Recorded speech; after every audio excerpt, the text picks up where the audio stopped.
nós estamos hoje celebrando uma conquista de todos nós, alunos, oficiais, familiares. Alguns demoraram um pouquinho mais para chegar ao oficialato, né? Outros chegaram um pouquinho mais cedo. Eu levei quase 20 anos, mas é uma conquista de todos nós. O pessoal que já era militar sabe como que a gente luta muito, sonha muito por esse momento. E também aquele que não era ainda militar e agora já se tornou, sabe como é desafiador para todos nós. E esse culto é um culto de celebração, um culto de agradecimento ao nosso bondoso Deus. E estou muito feliz de poder, agora, como capelão da Força Aérea Brasileira, junto com vocês, com o pastor Christian, o pastor Reuel e outros pastores amigos que estão aqui, estar podendo cultuar o Senhor por esse grande dia de vitória. Eu vou chamar o pastor Reuel para nós darmos início ao nosso trabalho de oração, e louvor, e agradecimento. E é um momento muito bom para todos nós. Fiquem à vontade para se expressar e adorarmos ao nosso bondoso Deus. Nós iremos iniciar esse culto de agradecimento com oração. Pastor Reuel. Bom, boa tarde a todos, a paz do Senhor. Esse é um dia de muita alegria, não apenas hoje, mas amanhã também, quando concluímos essa etapa de estudos aqui. E a gente conta e necessita, na verdade, da bênção do Senhor, e por isso eu te convido a fechar os seus olhos, se você puder. Nós vamos orar pedindo que o Senhor nos abençoe e também agradecendo por tudo aquilo que vivemos nós os formandos aqui. Deus amado, nosso coração se enche de alegria no dia de hoje, Pai, quando celebramos a conclusão da nossa formação aqui. Sem dúvida alguma, vivemos dias intensos, momentos difíceis, mas reconhecemos que fomos sustentados e que as nossas forças foram renovadas pelo Senhor, Pai. Agora te pedimos que o Senhor receba o nosso louvor, a nossa adoração prestada a Ti no culto dessa tarde. Desde já nos abençoe por toda a nossa caminhada na Força Aérea. É o que nós te pedimos em nome de Jesus. Amém. Amém. Nosso Deus é grande, bom, maravilhoso. Em tempos difíceis, Ele descansa.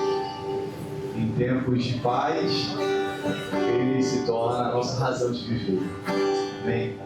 Possamos louvá-lo juntos, dizendo que Ele é grande. Amém? Você pode ficar de pé no seu lugar, você que puder, para louvarmos ao Senhor. É o Senhor, motivo de louvor, na cidade do nosso Deus, do santo monte, a alegria de toda a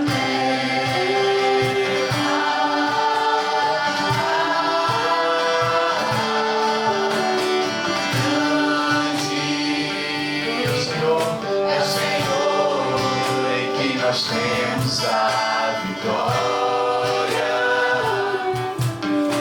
que nos ajuda contra o inimigo. Por isso diante dele nos prostramos.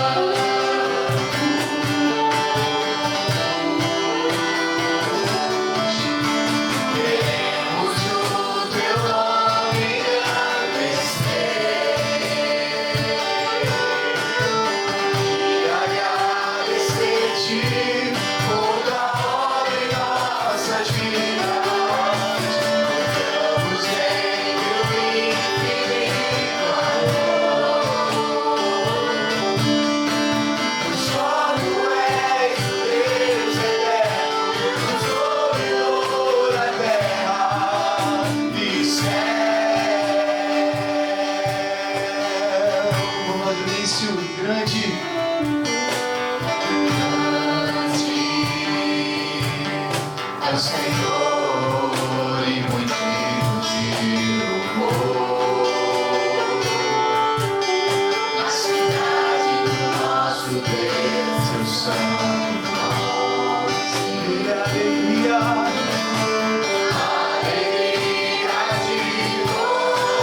Só nos resta nos prostrarmos diante da sua soberania.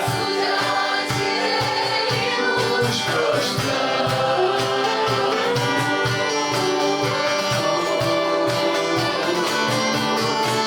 Queremos o teu nome engrandecer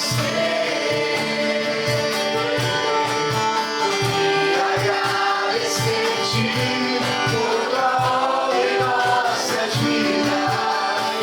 Cantamos em teu infinito amor. Só tu és o Deus eterno sobre toda a terra e céus.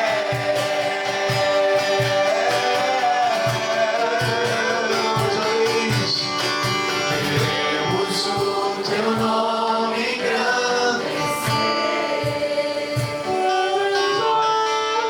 e agradecer-te. Obrigado, Jesus, por tua obra em nossas vidas. Confiamos em teu infinito amor,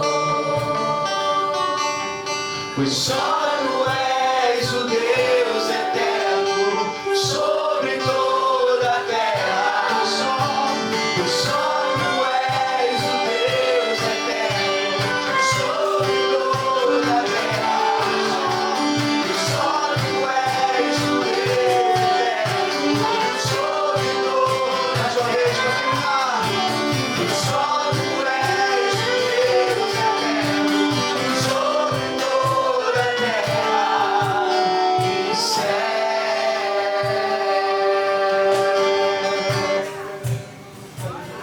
Louvado seja o nome do Senhor. Aleluia. Meus irmãos, eu gostaria de convidar a dizer umas palavras do nosso coronel Christian, que é o pastor capelão do pastor evangélico, né, da capelania militar, nosso pastor mais antigo. É uma honra ter o nosso querido coronel Christian. Ele faz parte do efetivo da guarnição, aqui da guarnição do CIA, serve aqui no PAMA. E para a gente, nós capelães, esse ano foi uma honra maravilhosa ter na nossa formação, no processo de formação, a presença de um pastor nos orientando, nos aconselhando e estando conosco em todos os momentos importantes da nossa formação. Pastor. Obrigado, meu irmão Manuel. A honra é minha. Eu que fui muito agraciado esse presente que Deus me deu de participar desse processo na vida de vocês, dos capelães, mas também na vida de todos os outros que estão se formando.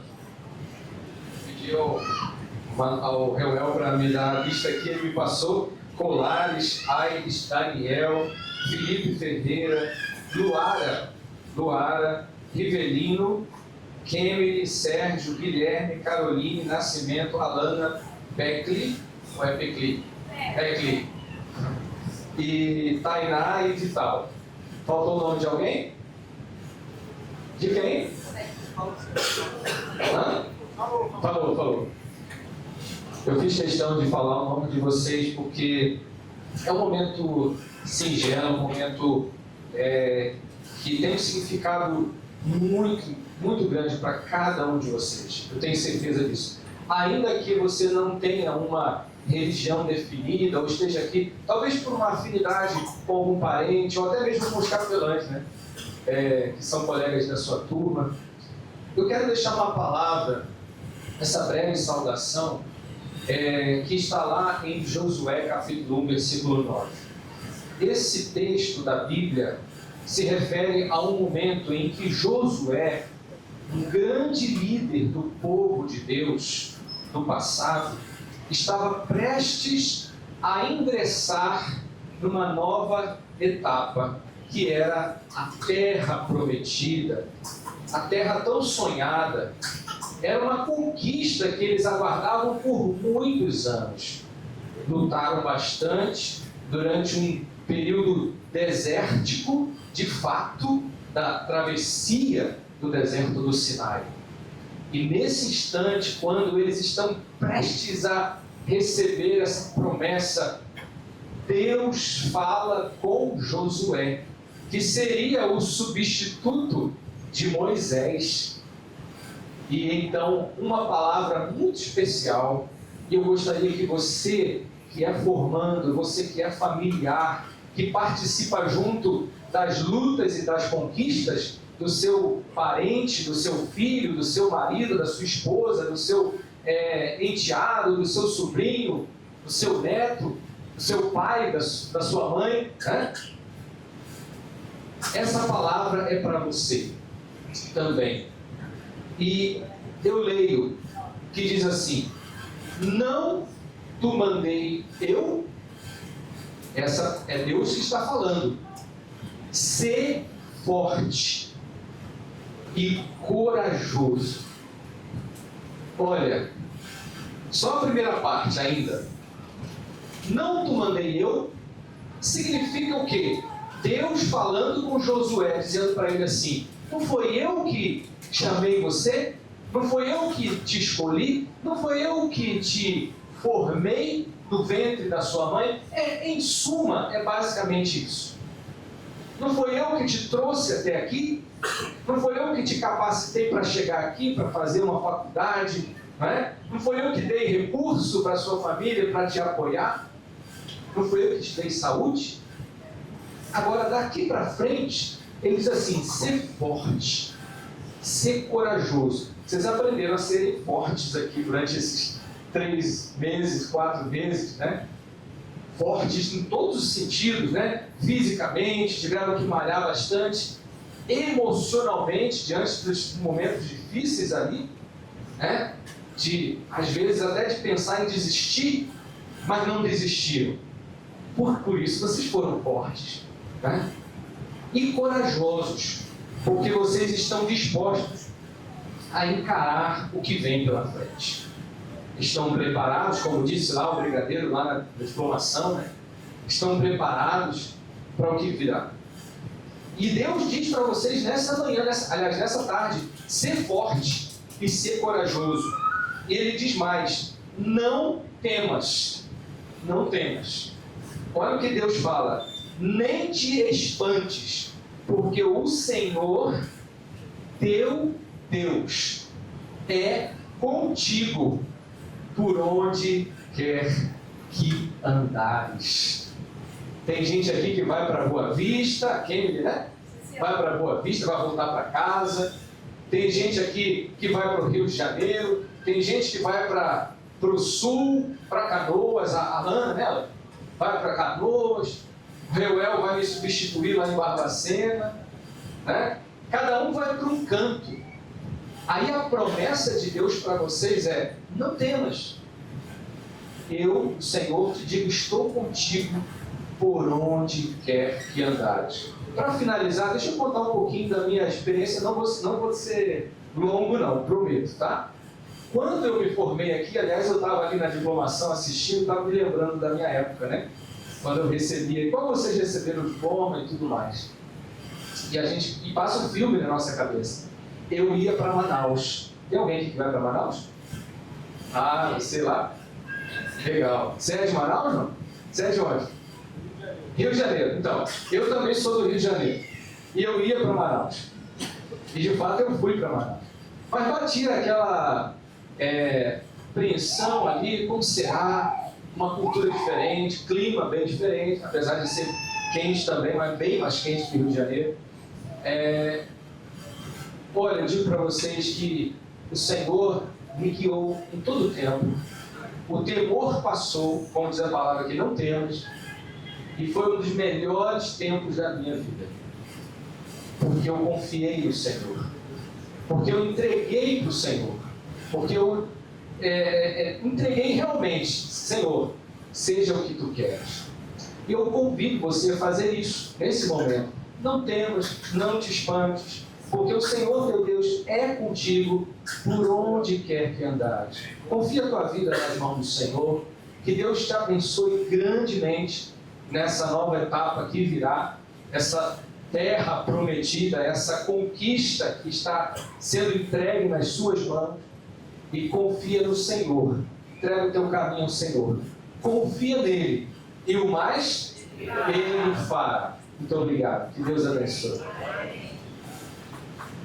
Bom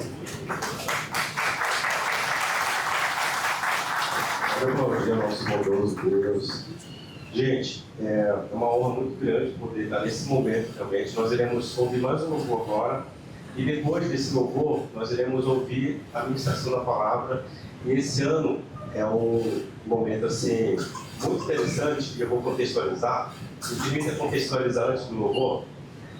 O Reuel, o pastor Reuel, que é o nosso capelão evangélico, nós somos do mesmo quarto, né?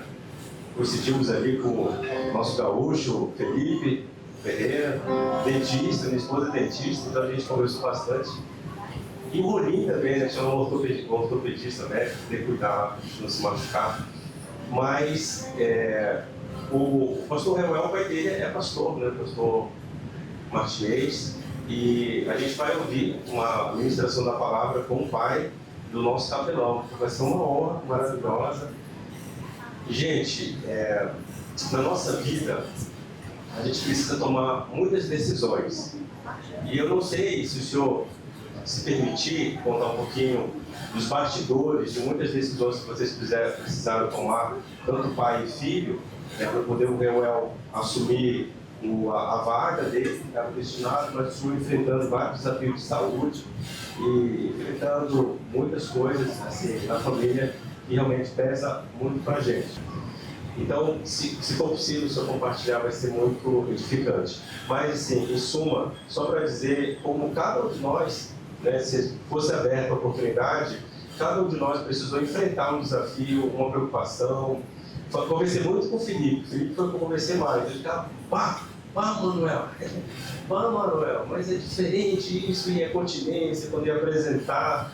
Estou preocupado, tenho essa calma, a gente vai conseguir vencer. Eu já era militar, já estava um pouco mais acostumado, mas olha só, eu sempre acreditei, vocês sabem disso, que minha posição foi essa, eu sempre acreditei que mesmo a pessoa que ainda não tinha tido uma experiência militar, no final de todo o processo ele ia vencer, superar todos os desafios. Sempre acreditei nisso e tentei compartilhar um pouco da minha experiência naquilo que eu pude ajudar. A gente não pode ajudar todo mundo, mas eu tentei ajudar no que foi possível. Então, que esse momento seja um momento de vitória, e aqui mesmo, em alguns momentos, a gente falou isso para a turma, nós vivenciamos muitos desafios. Uma semana antes, eu, no meu caso, entrar, perdi meu pai. Foi muito desafiador. Nossa, eu celebrei o enterro do meu pai, comprei a passagem, vi pro Ceará, com lágrimas, e aqui nós tivemos grandes experiências, grandes amizades. Que esse culto seja um culto de agradecimento, e um culto de gratidão pelo apoio da família, pela coragem de todos vocês. Então vamos adorar o Senhor com a bondade de Deus, com a união evangélica e com a Lagoa Santa. Pode ficar de pé, nós vamos instantes para louvar juntos.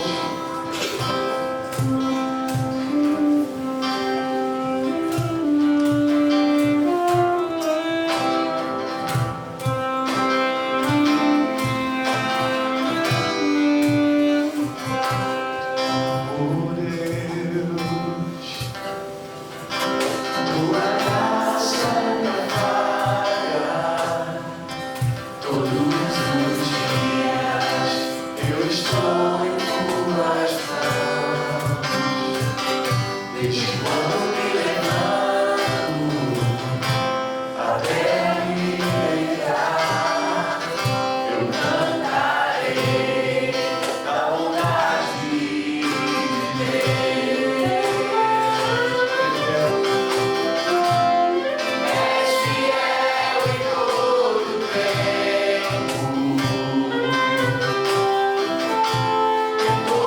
tempo tu és tão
Sejamos sempre nos nossos lábios o desejo, o louvor ao nosso Deus. Algo que transborda o que está no nosso coração. Amém? Você pode fazer essa oração conosco. Aleluia. A sua vontade nos seguirá. Assim como o salmista, no Salmo 23 diz ali, ele é o nosso bom pastor. E por onde formos, a sua bondade nos seguirá, porque ele permanece fiel. Amém?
Pode tomar sério, por favor. Eu vou chamar aqui à frente o pastor Celso Martins. Nós iremos orar com o nosso querido pastor. E o pastor vai ter a oportunidade de estar ministrando a palavra. Que Deus possa falar aos nossos corações. Pastor, fique à vontade de orar, para o Senhor falar. Boa tarde, graça e paz do Senhor Jesus, amém? Uma alegria muito grande estar aqui nessa tarde e eu quero, nessa minha palavra inicial, dizer que este momento se constitui para mim, em primeiro lugar, um momento de muita honra. Certamente que outros pregadores poderiam ocupar esta tribuna e lhes trazer uma palavra da parte de Deus. Portanto, isso me traz um sentimento de responsabilidade, de honra muito grande. E também pela emoção de ter entre os formandos meu filho, colega de ministério, pastor Reuel. Eu quero, nesse momento, orar a Deus, pedindo que Ele me conceda a graça para lhes trazer aquela palavra que o Senhor Deus já colocou no meu coração. Senhor nosso Deus, querido Pai, em nome do Senhor Jesus, nós queremos colocar diante de Ti este momento que é o ponto alto de um culto, o momento da proclamação da palavra, que o Senhor use o Teu servo para que a palavra venha tocar corações, trazendo direção, trazendo conforto, trazendo consolo, trazendo desafios. Eu oro pedindo isto em nome de Jesus. Amém. Quero saudar o pastor Tenente Coronel Christian, que lidera o trabalho de capelania na Força Aérea. Muito obrigado pela honra e pela distinção a mim concedida de estar aqui lhes falando nessa ocasião. O pastor Manuel pediu-me que fizesse uma breve referência sobre a história do pastor Reuel. Nosso filho mais velho, Débora e eu, minha esposa, está ali, temos um casal de filhos e que são bênçãos nas nossas vidas. Temos um genro, minha filha mora na América, e uma nora muito querida que nos deram, Reuel e Raíza, 4 netos, que enchem os nossos corações de alegria. E desde pequeno nós percebíamos uma inclinação no coração do nosso filho para as coisas de Deus.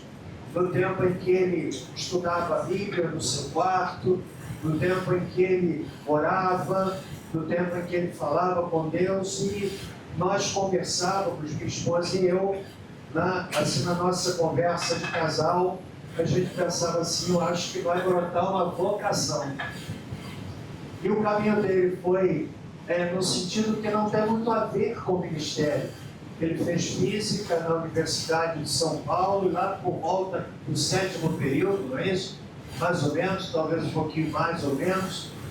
Eu me lembro quando o pastor Reuel, do quarto dele, disse para mim e para minha esposa que ele estava querendo ir para o seminário e se tornar um pastor. E ali começou uma história que o fez caminhar na sua formação acadêmica por outros países, se preparando e então servindo a Deus conosco ali na 2ª Igreja Batista em Barra do Piraí, com um pastor querido, estimado, e a razão disto é que amanhã na formatura vem uma caravana de Barra do Piraí, né? Mais ou menos aí, acredito que umas 30 pessoas, né, que estarão aqui para prestigiarem o pastor Reuel. De modo que a decisão dele é uma decisão num momento extremamente desafiador para nós e para ele. Porque no início deste ano, eu fui surpreendido com o diagnóstico que tira os pés, que tira o chão de qualquer pessoa. Foi surpreendido com câncer, um câncer com relativa gravidade. No dia 2 de janeiro, submeti-me a uma biópsia e 2 semanas depois saiu o resultado da biópsia. E eu costumo dizer para as pessoas, disse isso para o meu médico semana passada, que o diagnóstico de câncer é assustador em todos os níveis. E nesse momento, Reuel está fazendo todo o processo para ingressar na Força Aérea Brasileira. Numa igreja que o ama, juntamente com a sua esposa, que é muito abençoada com a palavra dele, aquilo que Deus ministra à igreja através dele, uma igreja relativamente grande, com mais de 1000 membros, e o pai adoecido em processo de recuperação. De modo que eu entendo que essa decisão pastor Reuel, filho amado, é uma lição muito difícil. E nós oramos diuturnamente para que o Senhor me dirija, bem como a sua esposa, nessa caminhada ministerial, agora na Força Aérea Brasileira como capelão. E nos alegra porque ele vai ficar em Barbacena, 3 horas e meia de Barra do Piraí, então a gente vai poder visitar os nossos netos com alguma frequência. Posto isto, eu quero me deter um pouco no texto da Palavra de Deus que o Senhor colocou no meu coração trazer nesta tarde. Na segunda carta de Paulo a Timóteo, eu quero ler 3 versículos. São versículos muito conhecidos. O apóstolo Paulo, ele diz assim, segunda carta a Timóteo, capítulo 4, versículos 6, 7 e 8. Quanto a mim, já estou sendo derramado como libação, e o tempo da minha partida está próximo. Combati o bom combate, acabei a carreira, guardei a fé.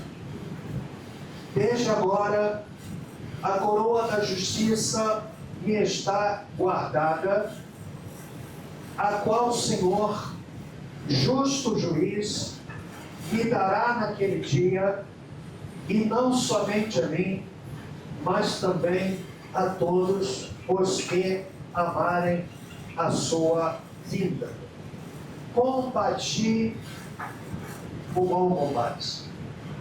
Há 3 figuras metafóricas que o apóstolo Paulo utiliza para referir-se à caminhada cristã, e de forma muito especial nos escritos de Paulo ao jovem pastor na igreja de Éfeso, o pastor Timóteo. A primeira figura metafórica ou de comparação é a figura de um atleta. Ele faz referência a esta metáfora quando escreve a primeira carta a Timóteo, no capítulo 1, verso 5, quando ele diz: o atleta não é coroado se não lutar legitimamente.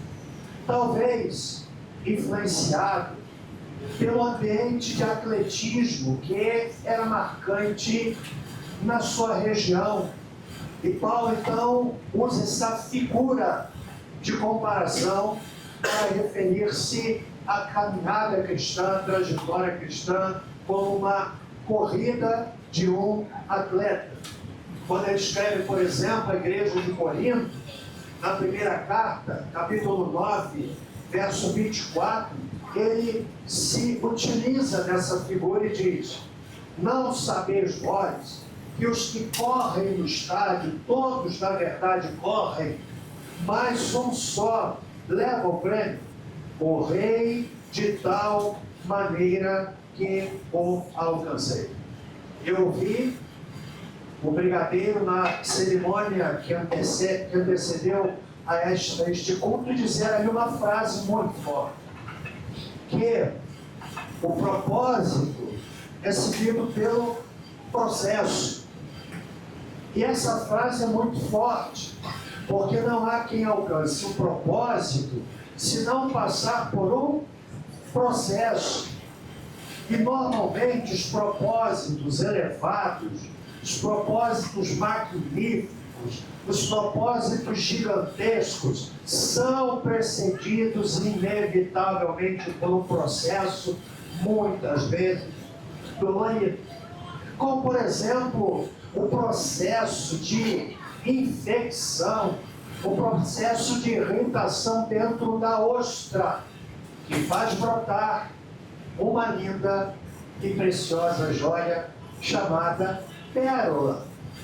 A segunda figura de comparação que o apóstolo Paulo utiliza é a figura do lavrador. No capítulo 2, verso 6 da primeira carta, Paulo diz assim: o lavrador que trabalha deve ser o primeiro a participar dos frutos. Quando ele escreve a carta aos Coríntios, capítulo 3, verso 6 da primeira epístola, ele usa mais uma vez, a figura do lavrador. Eu plantei, Apolo regou, mas Deus deu o crescimento. E a segunda figura, que é aquela que vai ser objeto da nossa breve reflexão nessa tarde, é a figura do soldado. Aqui mesmo, Paulo utiliza um verbo que é adequado quando pensamos na carreira militar. Combati o bom combate. A figura militar é muito forte nas cartas de Paulo, especialmente quando ele as escreve ao jovem pastor Timóteo. Na primeira epístola a Timóteo, capítulo 1, versos 18 e 19, Paulo diz assim: este é o dever de que te encarrego, ó filho Timóteo, segundo as profecias de que antecipadamente foste objeto. Combate, firmado nelas, o bom combate, mantendo a fé e boa consciência, porquanto alguns, tendo rejeitado a boa consciência, vieram a naufragar na fé.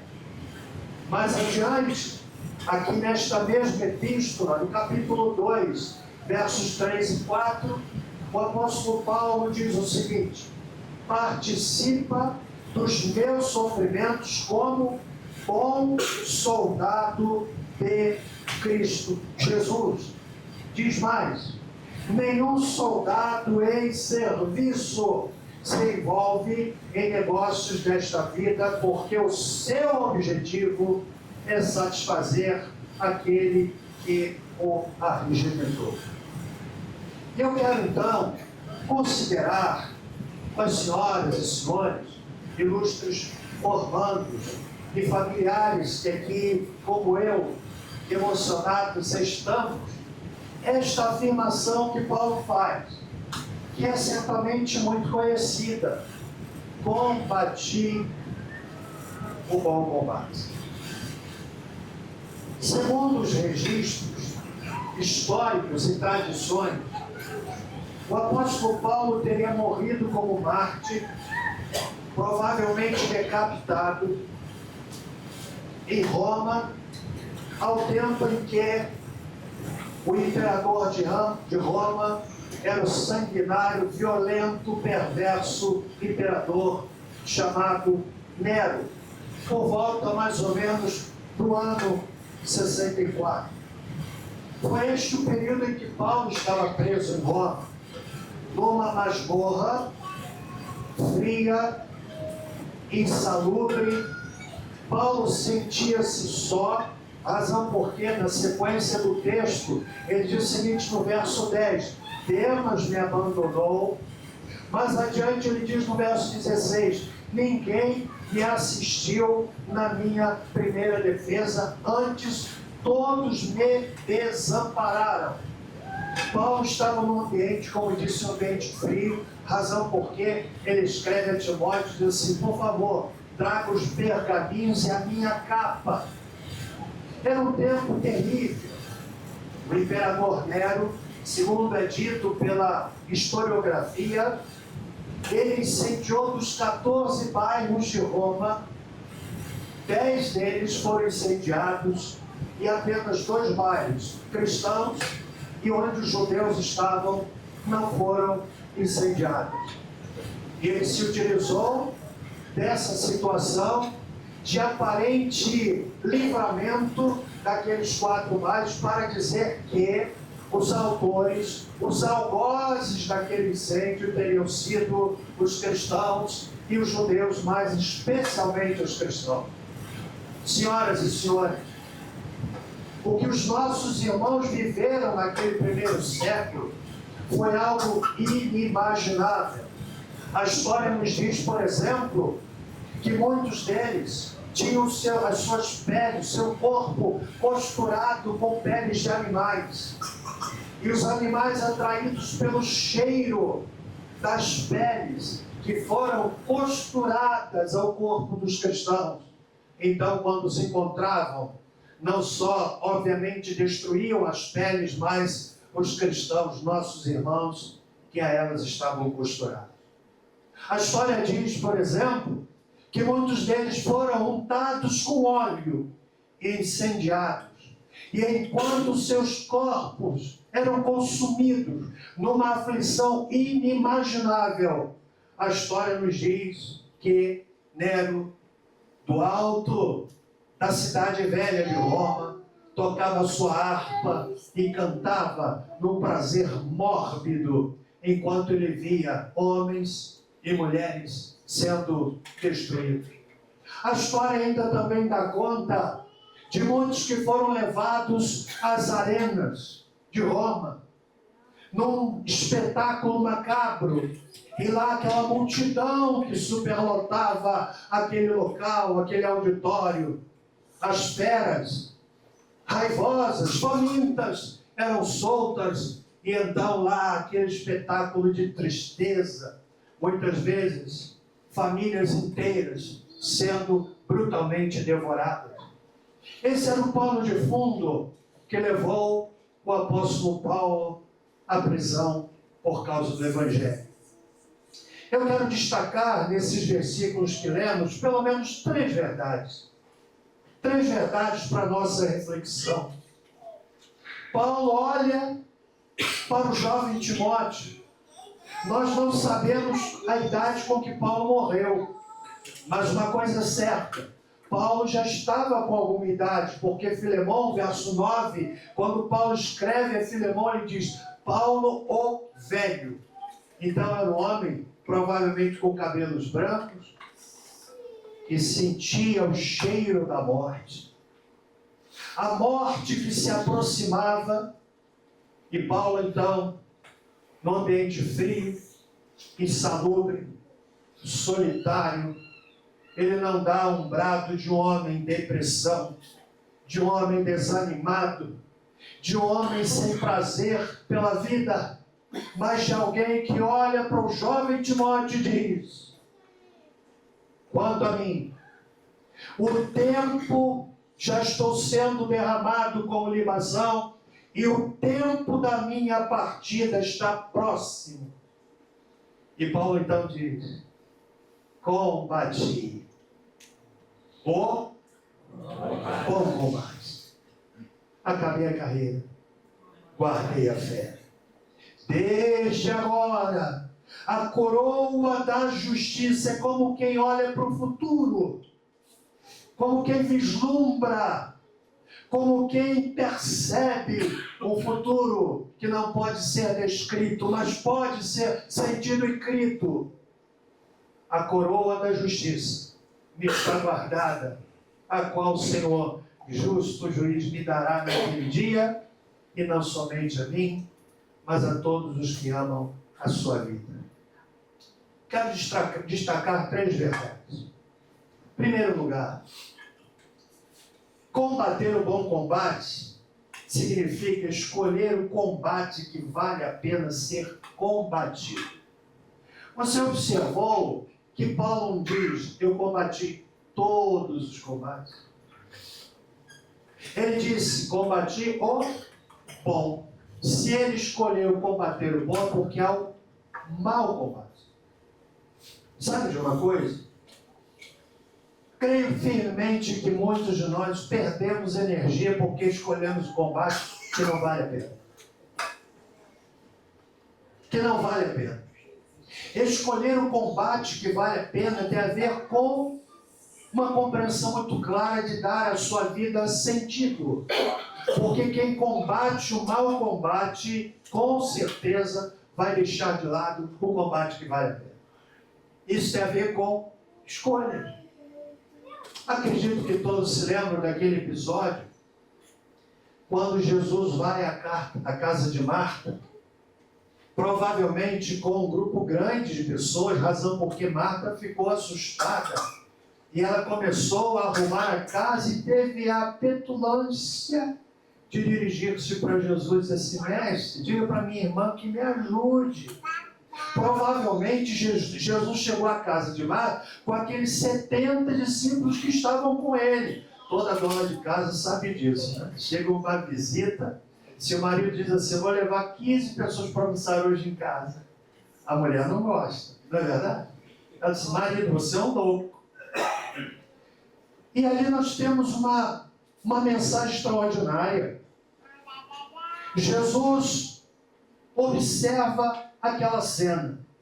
Marta, atribulada, ela escolheu um mau combate. Para ela, uma preocupação aparentemente justificada de uma dona de casa que estava querendo arrumar a casa.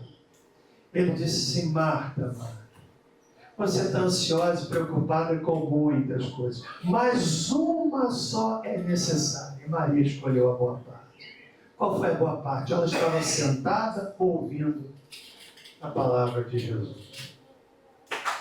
Combater o bom combate é olhar para trás com a segurança de quem soube escolher o combate que vale a pena. Senhoras e senhores, a vida é feita de escolha. Nós podemos escolher a semente que vamos plantar, mas não podemos escolher o fruto que virá. Entendem? A escolha da semente é uma opção. As consequências da escolha da semente é uma questão compulsória. Eu não posso escolher. Portanto, quando Paulo olha para o jovem Timóteo, percebendo que a vida está chegando ao fim, ele disse, o tempo da minha partida está próximo. E ele dá o suspiro e diz, combati o bom combate. Queira Deus que todos nós possamos viver de tal forma que possamos fazer boas escolhas, tomar decisões sábias, tomar decisões que glorifiquem o nome do Senhor. Mas em segundo lugar, eu leio esse texto e entendo que ele me traz uma segunda reflexão quando Paulo diz combater o bom combate. Combater o bom combate significa ter o sentimento de dever cumprido. O texto prossegue quando ele diz no verso 7, combati o bom combate, mas também acabei a carreira. Há um momento na vida em que todos nós fazemos uma pergunta existencial inevitável. Uma pergunta que não quer calar. Qual é a pergunta? Verbalizada ou não. A pergunta é esta. A minha vida valeu a pena? Creio pessoalmente que a vida do cristão só faz sentido quando a sua vida, quando o evangelho que nós cremos, se derrama através de nós para alcançar outras pessoas. De modo que nós somos apenas canais, através dos quais a graça de Deus precisa vazar e alcançar outros corações. E aqui eu leio o que disse o escritor de uma obra lida no mundo todo, tornou-se um best-seller intitulado Uma Vida com Propósito. Pastor Rick Warren disse o seguinte: o propósito de sua vida é muito maior que sua realização pessoal, sua paz de espírito ou mesmo a sua felicidade. Qual é o propósito da vida? Eu ouço Paulo escrevendo aos Efésios e dizendo que nós fomos criados para o louvor e glória do Senhor. Senhoras e senhores, descobrir o propósito de Deus para as nossas vidas faz com que ela tenha sentido. Vida sem sentido não faz sentido. Paulo diz, acabei a carreira. Ou seja, é o sentimento de dever cumprido. Muitas vezes, nós nos preocupamos em deixar herança e não consideramos que há algo muito mais importante do que herança, que é o legado. Herança é o que nós deixamos para os outros. Legado é o que nós deixamos dentro dos outros. Herança pode ser corroída pela inflação, destruída por uma fatalidade. Por exemplo, dia 24 de outubro de 1929, era uma quinta-feira, como hoje, e aconteceu lá nos Estados Unidos uma fatalidade econômica que abalou o mundo inteiro. A quebra da Bolsa de Valores de Nova York. Homens ricos que dormiram ricos e acordaram na miséria. Muitos deles tiraram a própria vida. Porque herança é assim. Herança se perde, o legado jamais. A herança está no cartório de registros de bens. Legado está dentro do coração. Legado, por exemplo, é aquela experiência daquele pai, daquela mãe cristãos tementes a Deus. Muitas vezes com pouca cultura, mas que são guerreiros, intercessores pelas madrugadas, pelos seus filhos. Senhoras e senhores, o impacto gerado na vida de um filho, quando chega de madrugada, muitas vezes, da balada, da farra, e entra na sala e observa 2, 3 horas da manhã, aquela mãezinha de joelhos orando, pedindo a Deus, cuida do meu filho. Quantas histórias eu já ouvi nesse sentido, de pessoas que escolheram uma vida tão sem propósito. E de madrugada, chegando, quando entram em casa, ouvem, conseguem ainda ouvir a oração do pai ou da mãe. Isso é legado. A herança separa pessoas. Legado aproxima pessoas. A herança está no tempo, legado está na eternidade. E Paulo, então, nessa palavra, ele diz: combati o bom combate. Cada um precisa escolher o combate que vai lutar. Deu para entender? Segundo, acabei a carreira. Cumpri o meu propósito. Cumpri o meu propósito. E a terceira verdade que eu quero compartilhar, caminhando para o fim, esse honroso momento, que está sendo transmitido para tanta gente lá em Barra do Piraí. Combater o bom combate significa olhar para o futuro com santa esperança. Vamos entender o cenário. Paulo no cárcere, frio, insalubre, úmido, escuro. Numa pequena gruta na cidade de Roma antiga, você desce por uma pequena escadaria e lá se depara com uma gruta que, por exemplo, eu que tenho 1,85 m não consigo ficar em pé. Eu imagino Paulo encolhido naquela cena, porque o ambiente físico tem a capacidade de provocar uma percepção psicológica e emocional. Os países, por exemplo, que tem durante o dia o céu escuro, nublado, a possibilidade de depressão nessas pessoas é muito grande. O sol, tomar sol, significa mudar esse cenário externo que influencia na condição psicológica e emocional. E Paulo estava naquele cenário. E lá ele diz, escrevendo para Timóteo: combati o bom combate. É como quem diz: Timóteo, escolha o combate que vale a pena. Segundo, acabei a carreira. Viva de tal forma que você não arraste arrependimento de quem podia ter feito e não fez. Há uns anos atrás eu vi uma experiência muito interessante. Fui visitar uma senhora idosa, já mais de 90 anos. Eu soube que estava doente e a família pediu que eu fosse visitá-la.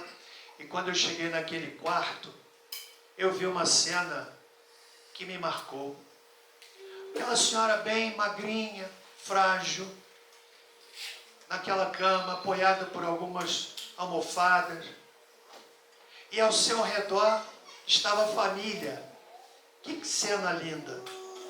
A família a acariciava, os netos estavam ali chorando, sabendo que a vovó estava indo embora, e acariciavam o rosto envelhecido daquela mulher tão idosa. Eu tive a oportunidade de falar de Cristo para ela, de conduzi-la à entrega da sua vida a Jesus. Mas que cena! Aquela cena, ela poderia ser transformada numa pintura. Uma pessoa idosa, cercada pelo amor da sua família. No dia seguinte, eu recebo a ligação dizendo: ela morreu. Aquela família não arrastou a culpa de não ter feito o que podia ter feito, quando podia ter feito. Quero concluir dizendo que Paulo olha para o futuro. Cristo, a quem ele serviu, por quem sofreu, lhe dava a certeza de um futuro glorioso. Nós estamos aqui numa caminhada itinerante. Todos nós. Nenhum de nós pode dizer: não, eu viverei nesta terra para sempre. Não, Senhor. Esse sentimento de itinerância deve estar presente e nos projetando para uma visão do futuro. Veja agora a coroa da justiça. Que coisa maravilhosa! Me está guardada, e não somente a mim, mas também a todos os que amarem a sua vida. Paulo percebia que estava morrendo, mas ele vê para além da morte. Ele vê o seu Redentor, Jesus Cristo, o nosso bendito Salvador. Glória a Deus. Ele tira o seu olhar do seu cenário de sofrimento e o projeta no futuro glorioso. No futuro glorioso. A igreja primitiva, como disse anteriormente, viveu um período de muita perseguição. E uma das formas que os cristãos no primeiro século tinham para se encorajarem era a seguinte: dizerem Maranata. Você sabe o que significa Maranata? O Senhor vem. Agora imagine um cristão encontrando-se com outro, passando por lutas, dificuldades, risco de morte real. Não era imaginário, risco de morte real, talvez até tendo na sua história familiar parentes que foram martirizados, mas um olhava para o outro e dizia: Maranata, o Senhor vem. Sabe o que é isso? Vamos tirar a nossa visão dessa dimensão horizontal, dessa dimensão para baixo, e vamos vislumbrar a glória bendita do nosso Salvador Jesus Cristo, que enfrentou a morte, foi levado à cruz, mas o Cristo a quem nós servimos não teve o seu corpo apodrecido, porque ao terceiro dia ele ressuscitou. Você pode dizer glória a Deus? E eu finalizo dizendo: combati o bom combate, acabei a carreira, guardei a fé.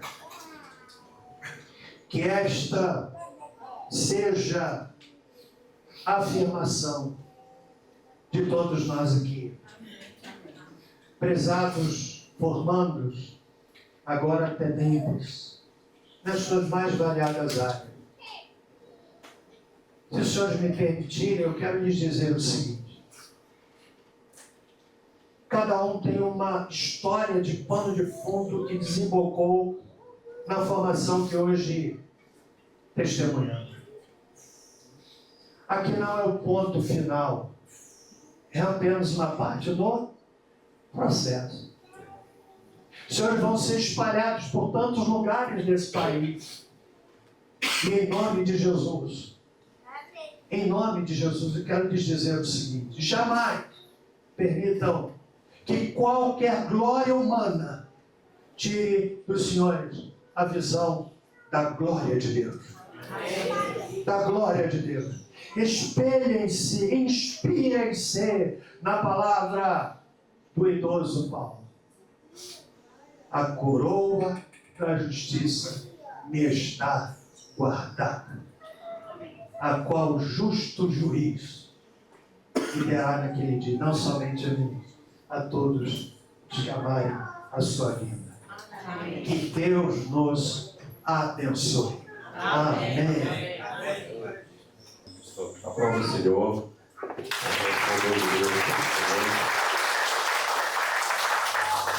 Bem, pessoal, nós já estamos chegando já praticamente ao final. Tem algumas coisas que são cerimoniais, tá bom? Eu vou chamar o nosso querido... Pelo último dia, né, nós somos alunos, amanhã, efetivamente, tenentes, Colares, aluno Colares engenheiro. Ele vai estar falando é um texto que foi preparado para poder homenagear a nossa turma, tá? E após a leitura, nosso querido Colares, a médica, a nossa querida amiga Kemily, vai estar fazendo a oração. E em seguida, isso vai ser bem breve, em seguida o nosso pastor Coronel Christian, vai estar dando continuidade. Ele vai fazer um ato simbólico aqui com os alunos e é bênção de Deus.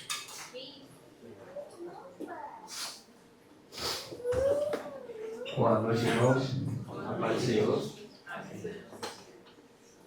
Vou fazer uma breve leitura de um texto aqui para os nossos irmãos Osíris. Vamos lá. Em 14 de abril de 2025, jovens de todos os cantos do país cruzaram os portões do Ceará. Homens e mulheres, cheios de propósito, carregavam em seus olhos o adeus dos seus familiares. Nesse mesmo dia, à noite fomos iluminados com a lua cheia, que testemunhou nossa primeira noite. Este símbolo de vigilância e inspiração figurou em nossa bolacha da turma. Aqui nascia a turma Osíris. Um nome que ressoa com pioneirismo e visão inovadora. Logo nos primeiros dias, tivemos o EAM, com muitos exercícios de vivacidade, noites mal dormidas, acionamentos e treinamentos antes mesmo do sol nascer. De trajes civis a fardas militares. Nossos instrutores iam nos forjando mais e mais. Nossos novos nomes agora eram nomes de guerra. Estávamos sendo moldados na arte do serviço militar. Realizamos a entrada simbólica do pátio sagrado do Ceará, bradando o lema: ser, saber, agir e liderar. Momento muito marcante para todos nós, materializando nossa entrada como futuros oficiais da Força Aérea Brasileira. O legado de Osíris Silva começava a nos forjar e a nos inspirar. A essência da ciência, honra e fé nos abraçaram. Cada passo foi um aprendizado intenso. Marchamos no pátio do corpo de alunos, cantando canções e marchas militares. Assim, a turma Osíris Silva ia a cada dia transformando-se num esquadrão coeso e unido. Juramos a bandeira nacional, solidificando o compromisso com o país. Guiados pela fé, cada desafio ia sendo superado. Superamos nossos limites e servimos a comunidade, nos exercícios de campanha, na orientação noturna, nas longas marchas a pé, no dia de sobrevivência do bivac, superamos nossos próprios limites. Adquirimos conhecimento em saúde operacional, no CASOP, o que nos preparou para atuar no HCamp em São José da Lapa. Médicos, dentistas, farmacêuticos e capelães. Todos nós estávamos unidos no atendimento da população local. Mais de 12 mil atendimentos à comunidade. Foram a prova viva de nosso compromisso em servir ao Brasil. A fé guiada pelos nossos capelães levava conforto às famílias necessitadas. Podemos materializar o nosso compromisso com o povo. As viagens e instruções a Brasília e a São José dos Campos ampliaram nossos horizontes. Somos os profissionais da turma Osiris Silva. Trajados em nosso peito com o símbolo do Triângulo de Minas, da bandeira do Bandeirante, da Lua Cheia, do Cruzeiro do Sul e da Águia do Ciá em nossa bolacha. Mais uma vez, aos médicos, dentistas e capelães, engenheiros, o segredo da nossa vitória está na força da nossa união. A turma Osiris Silva está pronta para alçar voo, consciência no saber, a honra na conduta e a fé no propósito. Este é o nosso tempo. Somos os novos oficiais da Força Aérea Brasileira, sempre presente onde o Brasil precisar.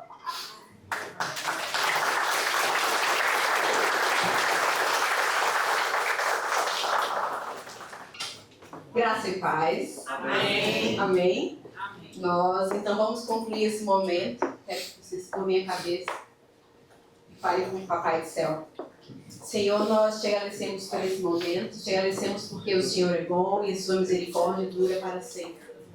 Te agradecemos porque até aqui o Senhor tem nos agraciado, nos abençoado e cuidado de nós. Obrigada, Senhor, porque por nenhum segundo, durante esses 4 meses, eu me senti desamparada ou esquecida por Ti. Porque eu sei que o Senhor nos guardou.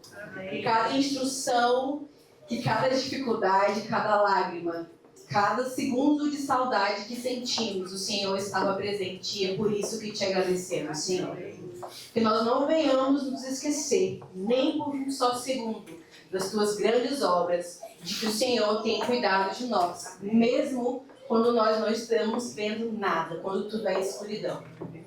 Que nós possamos descansar em Ti, confiar que o Senhor tem cuidado de nós e que o Senhor tem muito mais coisas a fazer em nossas vidas e em nossa família.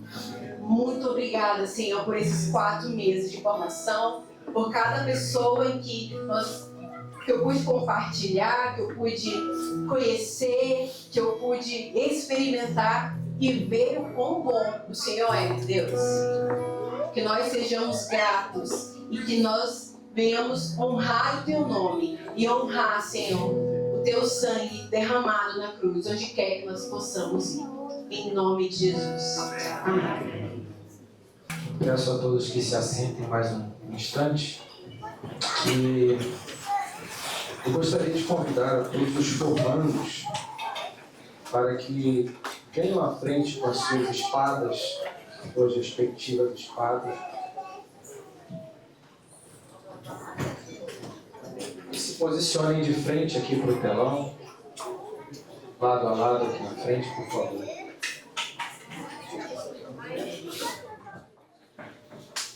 Eu vou pedir que vocês se virem para mim por um instante, por favor. Obrigado.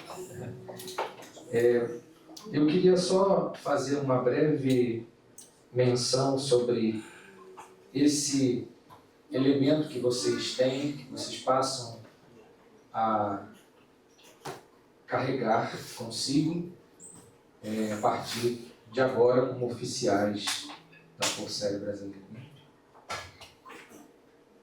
A Bíblia faz mais de 400 menções sobre o termo espada. E confesso para vocês que para mim, como pastor, quando ingressei na FAV, foi uma grande novidade. E que até hoje eu me pego surpreso com esse símbolo que Deus me deu para carregar, e eu sempre procuro lembrar dele, do que ele significa de fato. Para fazer algumas breves referências, em Romanos capítulo 13, verso 4, o apóstolo Paulo vai falar sobre autoridade. Toda autoridade é constituída por Deus. E nesse texto da autoridade, no capítulo 13 de Romanos, versículo 4, ele diz assim: visto que a autoridade é ministro de Deus para teu bem, entretanto, se fizeres mal, teme, porque não é sem motivo que ela traz a espada, pois é ministro de Deus. Observe que nesse contexto a espada é símbolo de castigo do mal. É símbolo de poder, é símbolo de autoridade, de forma que todos aqueles que vissem a espada deveriam temer e não cometer nada de errado.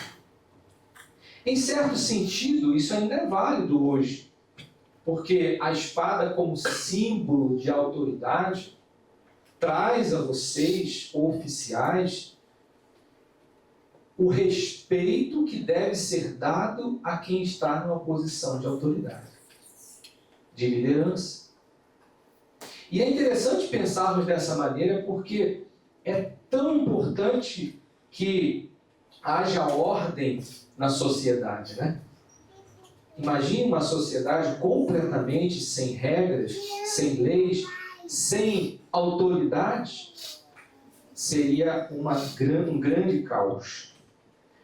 Outra referência bíblica de espada está em Ezequiel capítulo 21. Naquele contexto do Velho Testamento, a espada era símbolo de juízo de Deus sobre o povo que vivia em pecado. Deus levantou o profeta Ezequiel para dizer que a espada viria e seria então feito o juízo. Um símbolo de que Deus também continua ainda, como sempre, e ainda hoje, exercendo o seu juízo, não tão severamente como nos dias do Velho Testamento, mas ainda com a sua espada, que agora entra uma outra referência, que é do Novo Testamento.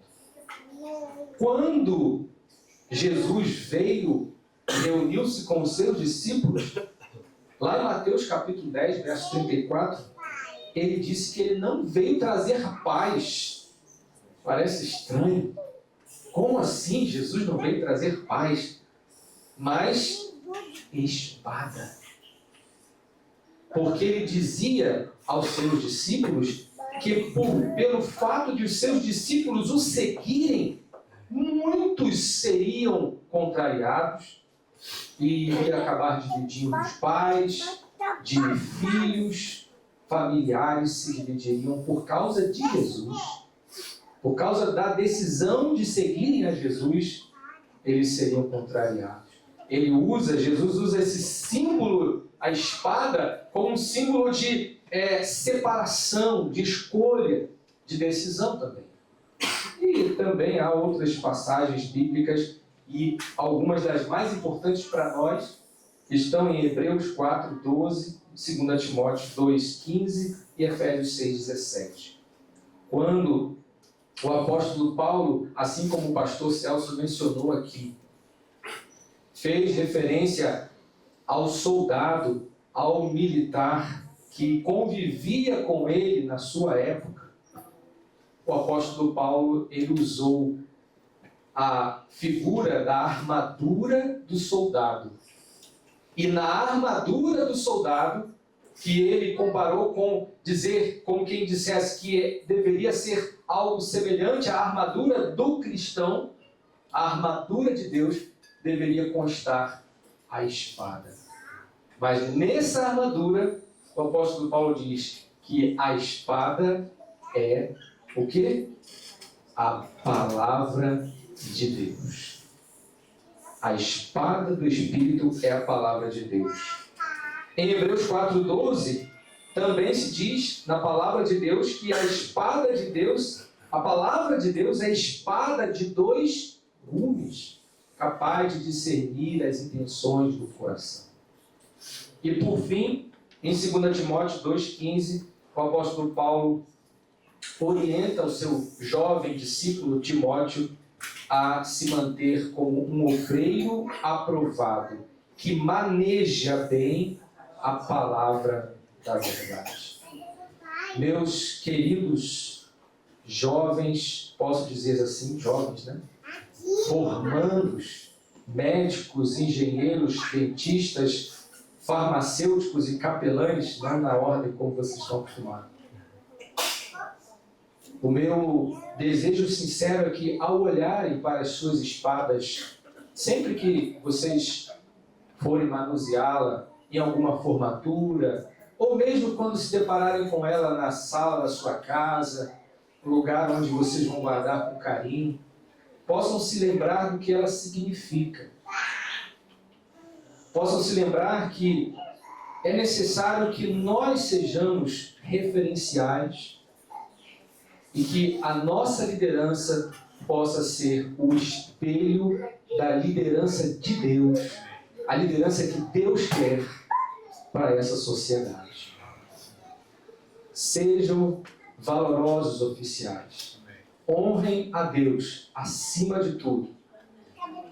E Ele honrará vocês. Bem, eu peço a todos que fiquem em pé novamente. E nós vamos agora fazer essa oração. Eu não chamo de bênção das espadas, porque não é a espada que é dedicada a Deus, mas é a vida de vocês que é dedicada a Deus. Senhor, aqui estão os teus filhos, a quem o Senhor separou para esta grande e importante missão de serem líderes na Força Aérea Brasileira. Cada um na sua especialidade. Mas além dessa especialidade, exercerem também um papel importante de serem um referencial moral da nação.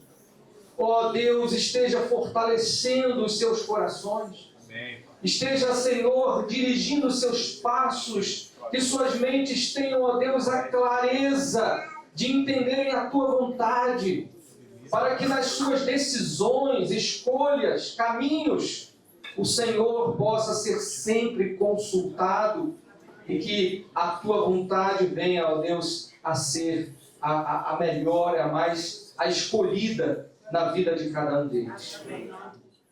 Ó Senhor, que o Senhor ilumine as suas mentes e que o Senhor os capacite a que sejam sábios como Salomão, que sejam, ó Deus, mansos como Jesus e que sejam, ó Deus, corajosos, ó Deus, como Josué.